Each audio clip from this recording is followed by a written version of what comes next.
السلام علیکم ناظرین، میں ہوں محمود اصغر چودھری۔ یورپ کی خبروں کے حوالے سے اور ان پر تبصروں کے حوالے سے میں آپ کے ساتھ موجود ہوں اپنے پروگرام نئی سوچ کے ساتھ۔ آج کے پروگرام میں ہم دو دلچسپ خبریں جو ہیں وہ یورپ میں اس وقت پھیلی ہوئی ہیں وہ اس سے آپ کو آگاہ کریں گے۔ سب سے پہلی خبر جو ہے تو یورپ کی، لیکن شاید پاکستانیوں کو اس سے بہت زیادہ دلچسپی ہو۔ وہ خبر یہ ہے کہ ایک کبوتر، ایک مادہ کبوتر یعنی ایک کبوتری کی قیمت 16 لاکھ یورو طے ہوئی ہے، وہ ایک بولی میں جیتی گئی ہے۔ 19 لاکھ ڈالر بنتے ہیں، جو کہ بہت بڑی رقم ہے۔ اور اس کبوتری کی کیا خاصیت ہے اور کیوں اس کی اتنی زیادہ قیمت لگی ہے، یہ خبر نہ صرف یورپ میں رہنے والے پاکستانیوں کے لیے بلکہ پاکستان میں موجود کبوتر بازی کے شوقین افراد کے لیے بھی بڑی اہمیت کی حامل ہوگی، تو اس کی میں آپ کو تفصیل بتاؤں گا۔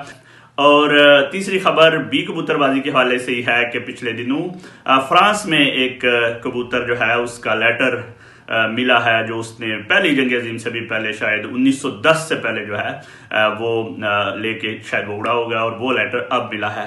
تو ان دلچسپ اور عجیب و غریب واقعات پر ہم بات کریں گے۔ میری آپ سے گزارش ہے کہ میری آپ اس ویڈیو کو لائک کر دیں اور زیادہ سے زیادہ شیئر کر دیں، اور ہمارے دونوں چینل کو لائک کر دیں اور سبسکرائب کر لیں۔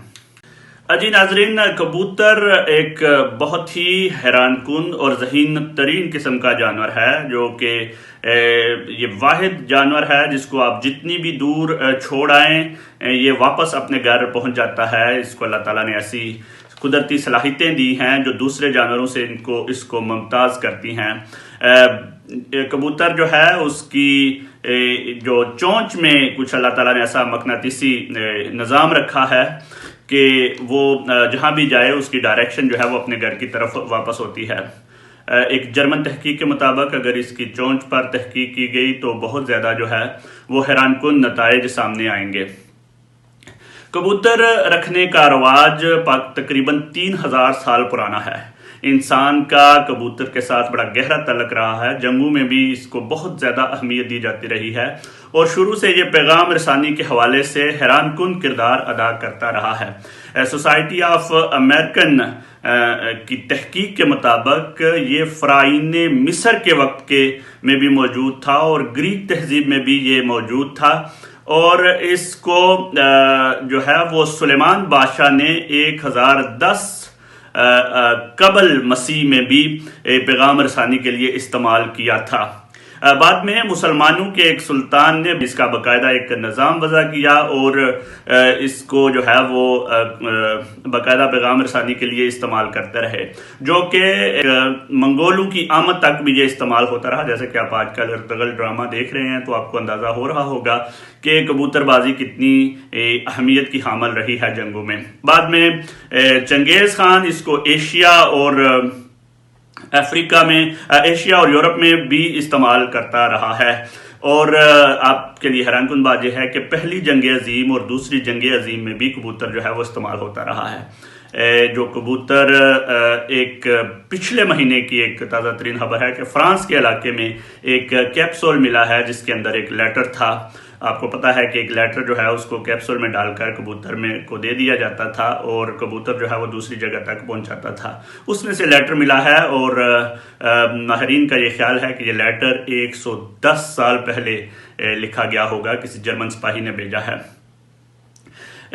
میں اس کبوتر بازی کی تاریخ بتا کے آپ کو جو خبر سنانے والا ہوں وہ یہ ہے کہ بیلجیم اور ہالینڈ میں کبوتر بازی کی، کبوتر کی دوڑ کی جو ہے وہ باقاعدہ مقابلے ہوتے ہیں، اور اس پر جو کبوتر بہترین کارکردگی پیش کرتا ہے اس کی بعد میں بڑی نیلامی ہوتی ہے۔ تو ایک کبوتر جس کا نام نیو کم ہے، بلکہ کبوتری ہے، مادہ کبوتر ہے، اس کی قیمت 16 لاکھ یورو طے ہوئی ہے۔ ایک چینی سوداگر نے اس کو خریدا ہے۔ یہ تقریباً امریکن یعنی کرنسی میں 19 لاکھ ڈالر بنتے ہیں۔ بیلجیم میں یہ ایک نیلامی ہوئی تھی جس میں اس کو خریدا گیا ہے۔ اس کبوتری کی جو خاصیت ہے وہ یہ ہے کہ اس نے 2018 میں 32.5 کلومیٹر کا فاصلہ جو ہے وہ طے کیا تھا۔ یہ چینی سوداگر اس سے پہلے ایک اور خرید چکا ہوا ہے نر کبوتر، اور اس کا نام ہے ارمانڈو، اور وہ اس نے تقریباً 12 لاکھ یورو میں خریدا تھا، جو اس وقت بھی ایک بہت بڑی قیمت تھی۔ اب اس چینی سوداگر کا خیال ہے کہ اس ارمانڈو اور نیو کم جو کبوتر ہے، ان کی اگر جوڑی بنائی جائے تو ان کی جو نسل جو ہے اس میں اضافہ کیا جا سکتا ہے۔ یہ ایک جو پیپا ہے، پیجن پیراڈائز ایسوسی ایشن، اس کا یہ کہنا ہے کہ اتنا مہنگا کبوتر کا بکنا جو ہے وہ ایک عالمی ریکارڈ قرار دیا جا رہا ہے۔ تو میں آپ کو بتاتا چلوں کہ بیلجیم، فرانس کے بعد اب فرانس کے شمالی علاقہ جات میں بھی کبوتر بازی اور کبوتر رکھنے اور ان کی دوڑیں کروانے اور ان کا جو سلسلہ ہے وہ اب ایک باقاعدہ رواج پا رہا ہے۔ چائنا میں معاشی ترقی ہوئی ہے تو چین بھی جو ہے وہ ان گیموں میں حصہ لینا شروع ہو گیا ہے۔ پاکستان میں کبوتر بازی کو ایک بہت زیادہ اہمیت دی جاتی ہے، اور بہت سے لوگ اپنے گھروں میں کبوتر رکھتے ہیں۔ بڑی حیران کن قسم کی پاکستان سے اس حوالے سے آپ ویڈیوز بھی دیکھتے رہتے ہیں، خبریں بھی دیکھتے رہتے ہیں۔ ایسے لوگ بھی ہیں جو اس کو کئی ایسے لوگوں کی رپورٹس بھی آئی ہیں جو جدھر سفر کرتے ہیں موٹر سائیکل پہ یا کار پہ، کبوتر ان کے ساتھ سفر کرتے ہیں۔ کبوتر واحد جانور ہے جو آئینے میں، شیشے میں دیکھ کے اپنے آپ کو بھی پہچان سکتا ہے۔ اس کے علاوہ کبوتر جو ہے اس کو لوگوں کی بھی پہچان ہوتی ہے، اس کو دوستوں اور دشمنوں کی بھی پہچان ہوتی ہے، اسی لیے تو ایک جگہ سے دوسری جگہ سفر کرتا ہے۔ میں آپ کو اسی سلسلے کی ایک دلچسپ بات بتاتا چلوں کہ 3 اکتوبر 1918 کو ایک جنگ جاری تھی امریکنز اور جرمنی کے درمیان۔ اس عالمی جنگ کے دوران ایک جگہ پہ امریکن 2 ٹروپس نے غلط فہمی کی بنا پر ایک دوسرے کے اوپر ہی فائرنگ شروع کر دی۔ تو ایسے میں سمجھ نہیں آ رہی تھی کہ کیا کریں، صرف ایک ہی سہارا ان کے پاس تھا، ایک کبوتر، جس کبوتر کو انہوں نے بھیجا اس پر لکھ کے کہ آپ کو غلط فہمی ہو رہی ہے، آپ ہم پہ فائر کر رہے ہیں، آپ ہمارے دوست ہیں، آپ ہمارے جو ہے الائز ہیں۔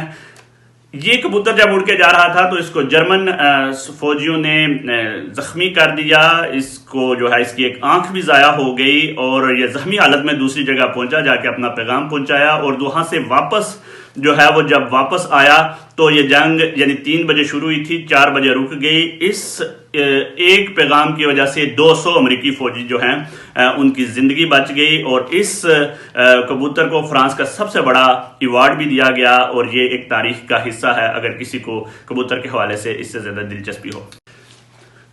تبصرہ یہ ہے کہ ہم پاکستان میں کبوتر بازوں کو ایک مذاق کے لیے استعمال کرتے ہیں، اور عالمی سطح پر کبھی بھی اس طرح کے جو مقابلے اگر ہم آرگنائز کرنا چاہیں، جس طرح یہ بیلجیم اور ہالینڈ والوں نے کرنا شروع کیا ہے، ہمارے پاس بہت سی کلچر کی خوبصورت ایسی چیزیں ہیں جس کو ہم اگر چاہیں تو عالمی سطح پر منوا سکتے ہیں، لیکن بدقسمتی سے ہماری بسنت ہو یا دیگر کھیلیں ہوں، ان کو ہم صرف ایک جوک کے لیے استعمال کرتے ہیں، مذاق کے لیے استعمال کرتے ہیں، لیکن حکومتی سطح پر اپنے کلچر کو محفوظ کرنے کے حوالے سے کبھی کوئی بات نہیں ہوئی۔ تو میرے خیال میں حکومتوں کو چاہیے کہ اس طرح کی خبریں جو ہیں وہ ایک دلچسپی کا باعث تو ہیں، لیکن دنیا بھر کے ٹورسٹ کو، دنیا بھر کے کھیلوں کے میدان سے دلچسپی رکھنے والے لوگوں کو اور آرٹ اور کلچر کے حوالے سے لوگوں کی دلچسپی کو اپنے ملک میں کھینچا جا سکتا ہے۔